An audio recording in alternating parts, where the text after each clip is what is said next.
there are few things worse than firing someone. Now, if you like doing it, I'm sorry that you got something wrong with you. But while it's an unpleasant task, it unfortunately is part of our job. Now, I'm not giving legal advice here, just some common sense things I've learned over the years running an optometry practice with a dozen or more employees.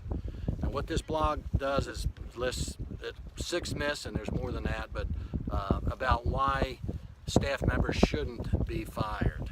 Okay? Myth number 1, the employee is irreplaceable.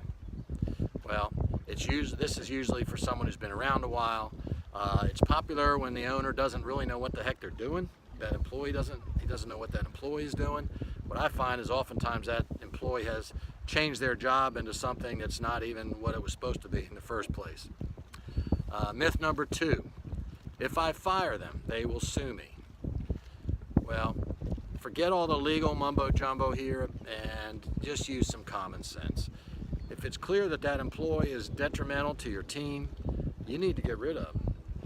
One of the biggest problems I see is when an owner doesn't clearly outline from the beginning what the employee's job is, what their expectations are, and they don't step in quickly when they see those expectations aren't being met or they're deviating from what the original plan was.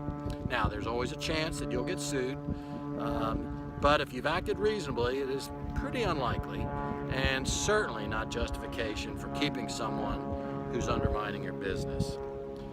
Myth number 3, I'll wait a while and maybe they'll get better. Right.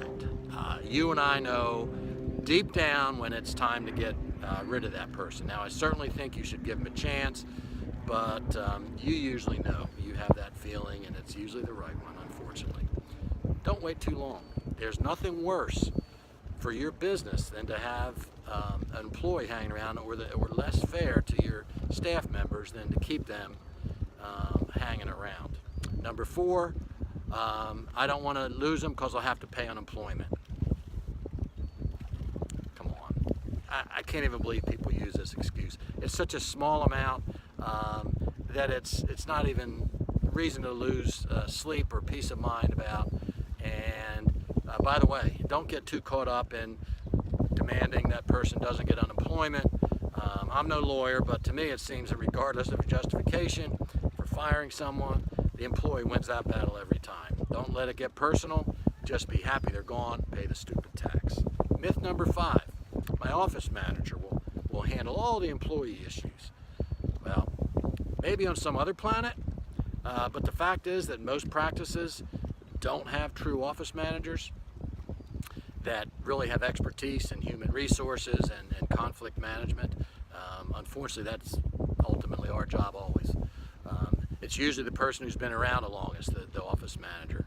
And they do the best they can, but honestly, it's your responsibility to make the call. Number 6, the rest of the staff will revolt. Well, you and I both who have done this, of course, know in about every case the opposite happens. Everyone breathes a sigh of relief and says, what took you so long? The revolt occurs when you keep a bad apple too long and don't get rid of them. So I know it's hard, but let me ask you, because a lot of you have done the same thing I have over the years. When you've gotten rid of someone, isn't it always the right answer, the right solution, and a relief to you and everyone else in the office?